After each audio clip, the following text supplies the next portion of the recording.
You guys, are we all just collectively pretending that Timothée Chalamet isn't currently having a midlife crisis at the ripe old age of 30? Because a few months ago, Timothée Chalamet was untouchable. Like, genuinely, the man could do no wrong. 9 Oscar nominations, a Golden Globe, a Critics' Choice Award, marketing campaigns that broke the internet, a cultural moment that Hollywood hadn't seen in years. And now, people are ripping him apart. And what's wild, what I genuinely cannot stop thinking about, is that it didn't happen because of one huge scandal. It didn't happen because some massive secret got out. This is where it gets actually insane. Because while we were making Lil Timmy Tim memes, he was busy dismantling his entire career in a single night. Am I the only one seeing this pattern, or are we all just blinded by the cheekbones? Let's talk about the downfall no one saw coming. Let me paint the picture for you. Timothée Chalamet was not supposed to be this. Like, nobody saw this coming. He grew up in New York City. His mother was on Broadway. His father worked in journalism. 2 deeply creative parents, which, okay, fine, that makes sense in hindsight. But still.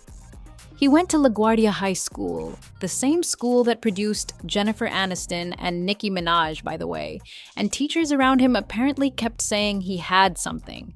Some kind of quality that was different. But here's the thing, he was terrified. He got a small part in Homeland back in 2012, and there's this interview from that time, and you watch it, and it's almost painful how nervous he is. Legs twitching, eyes darting to the floor, stumbling over his own words. He's asked what drew him to Homeland, and he goes, "I'd be lying if I said I got to sit back and be like, oh, this will be good.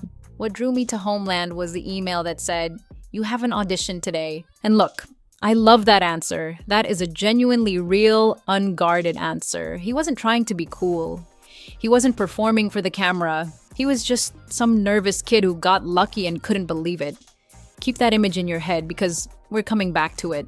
He starts getting parts. Men, women, and children. Worst friends. And then Interstellar. He plays Matthew McConaughey's son, and I'm gonna be honest with you, the first time I watched that movie, I did not clock that it was him. It wasn't until I went back and I was like, wait, is that?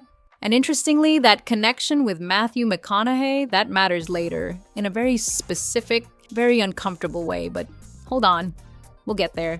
Because the real eruption comes in 2017. Call Me By Your Name drops, and Timothée Chalamet, 22 years old, delivers one of the rawest, most emotionally exposed performances I've ever seen from someone that age.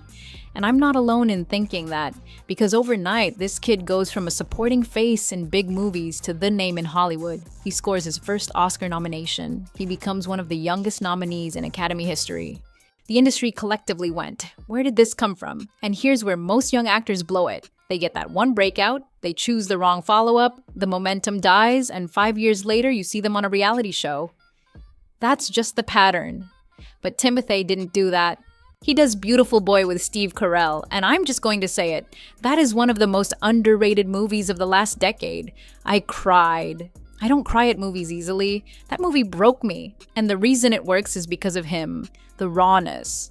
The desperation, the way you can feel every single relapse before it happens. And then he pivots. Indie darling turns blockbuster lead. He lands Dune as Paul, the main character, in what is essentially this generation's Star Wars. And I remember thinking, okay, this is the test, because indie films and blockbusters are completely different animals. The pressure alone is insane. The budgets, the expectations, the weight of an entire franchise resting on your performance. A lot of people fold under that. He didn't fold. He thrived. And this is where something really interesting starts happening. Not just with the performances, but with him. The way he shows up, the way he markets himself. Because Timothée Chalamet figured out something that most of Hollywood still doesn't understand. Young audiences are not watching Jimmy Fallon. They're not sitting through a late-night chat show segment where the host pretends to care about the movie while really just trying to get a clip for YouTube. That format is dead to an entire generation of people, and Timothée knew it. So instead, he goes on SNL. He does comedy skits with Pete Davidson where he's barely holding it together trying not to laugh. He posts on social media. He shows up in places that feel unscripted. The Pete Davidson skit gets like 20 million views because it feels real. And then comes Wonka.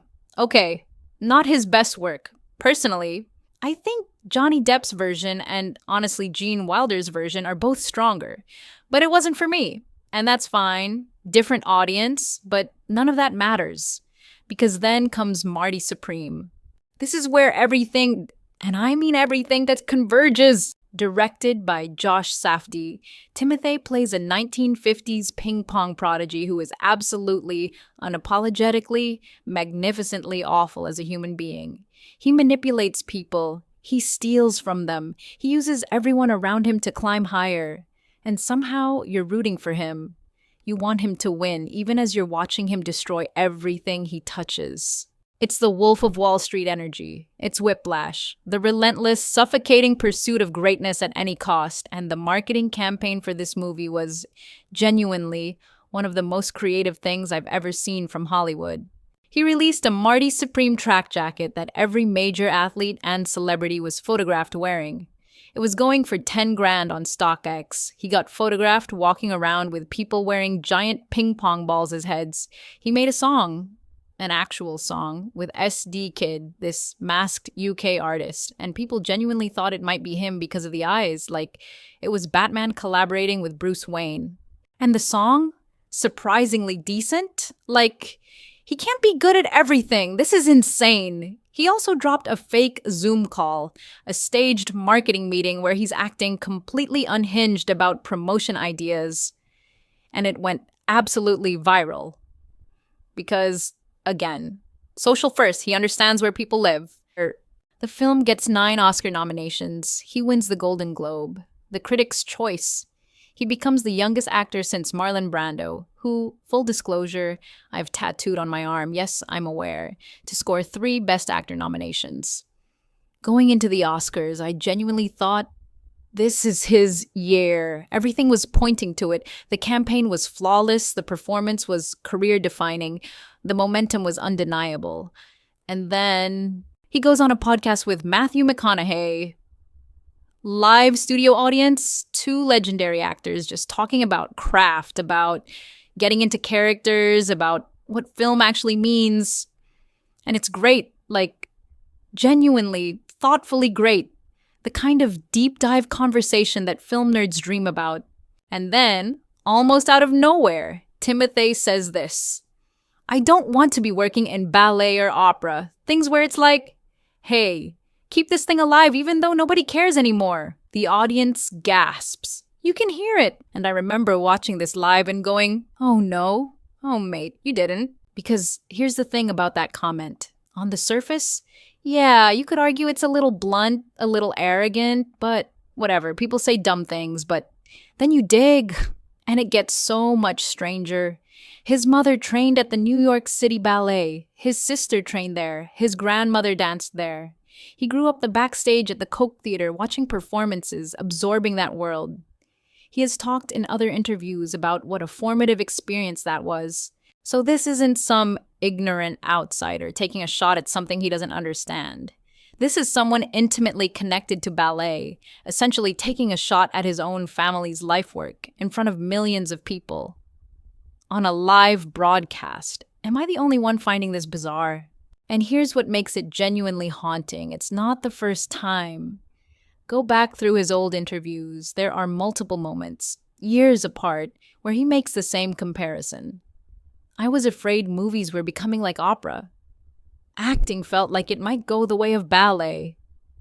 It's a recurring thing, a fixation almost, like he has some deep, unresolved relationship with that world, and it keeps leaking out. Is this a coincidence, or is this a pattern? The backlash was immediate. The arts community came for him, ballet dancers, opera singers, choreographers, and honestly, fair enough. These are centuries-old disciplines. People dedicate their entire lives to them. You don't just dismiss them as dying relics because you don't find them relevant anymore.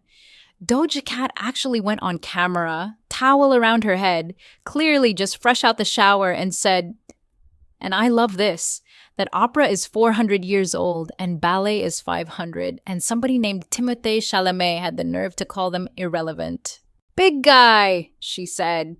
Big guy! And then she retracted it 2 days later, admitted she doesn't know anything about opera or ballet, said she agrees the art forms are kind of outdated, and essentially admitted she jumped in for attention, which is a whole separate conversation about how these pylons work. People who don't care about ballet suddenly deeply care about ballet the moment there's a target to aim at. But we'll leave that there. The actual damage was done in the communities that genuinely do care. And within Hollywood itself, quietly, people started saying what they'd apparently been thinking for a while. The ego had gotten ahead of the talent. The golden boy was starting to believe his own mythology. The 2026 Oscars arrives. 9 nominations for Marty Supreme. The culmination of everything. His moment. Conan O'Brien opens the show and, right out of the gate, makes a joke about security being heightened due to threats from the opera and ballet communities. The room loses it. You can see Timothée laughing. And credit to him, he laughed. Genuinely. If he'd sat there stone-faced, the headlines would have been brutal. So he laughed. And that was the right call. But then the results started coming in. And Marty Supreme won nothing, not one award, out of 9 nominations. A complete shutout. Best Actor went to Michael B. Jordan for Sinners. And look, I'm going to be honest here, Sinners is one of the best films I've seen in years. Jordan played 2 completely different people in one movie. That's an extraordinary performance, so I'm not saying the wrong person won. But the optics, the narrative, going in as the frontrunner, coming out empty-handed after weeks of controversy, after the ballet comment, after the gasps in the live audience, it felt less like losing an award and more like watching a story turn. 9 nominations. 0 wins, the most celebrated marketing campaign of the decade, and silence. Because here's what I keep turning over in my head. There was this version of Timothée Chalamet, the nervous kid in the Homeland interview, legs bouncing, eyes on the floor, who seemed genuinely, almost painfully, humble. Someone who couldn't believe he was in the room. And then there's this version, the one making dismissive comments about centuries-old art forms, the one who reportedly arrived at the Oscars alone while allegedly dating one of the most famous women on the planet, the one where the whispers in Hollywood have shifted from he's special to he's starting to believe it. And the question I keep asking myself is, are these the same person, or did something happen in the middle? Because success does something to people. Especially that kind of success. The kind where every magazine cover, every viral moment, every award, every sold-out jacket reinforces the idea that you are genuinely the most important person in the room. At some point, does that become the person you actually are? Allegedly, the people around him have noticed a shift. Reportedly, there are people within the industry who feel the authenticity has become performance. That the carefully constructed image of the thoughtful, deep, emotionally intelligent young actor has started to calcify into something more guarded, more calculated, more aware of itself. I don't know if that's true. I genuinely don't, but I can't ignore that multiple things are pointing in the same direction. And here's what I keep coming back to. He grew up backstage at the New York City Ballet. He knows more about that world than almost anyone in his industry. And he still said what he said. More than once. That's not ignorance. That's something else entirely. So, where does this leave us? Timothée Chalamet is still one of the most talented actors of his generation. That part hasn't changed. Marty Supreme is still an extraordinary film. Dune is still a masterpiece of blockbuster filmmaking. Beautiful Boy still makes me sob. But the story around him has changed, and once a narrative shifts, genuinely shifts, not just a bad week, not just a rough interview, it's incredibly hard to walk back. The question is whether this is the beginning of something, a slow unraveling, the golden boy era ending, or whether this is just a bump. A strange, specific few months that fade into the background while the work continues to speak for itself. Honestly, I don't know, and I think that's the most interesting part. Because we've seen this before. We've seen the golden generation actor hit the wall, we've seen the ego outgrow the talent, and we've also seen people come back from worse. What I do know is that the version of him from that Homeland interview, nervous, genuine, floored by the fact that anyone wanted him in the room, that version is the one people fell in love with. And the version making live comments about ballet being irrelevant while his mother and grandmother and sister dedicated their lives to it?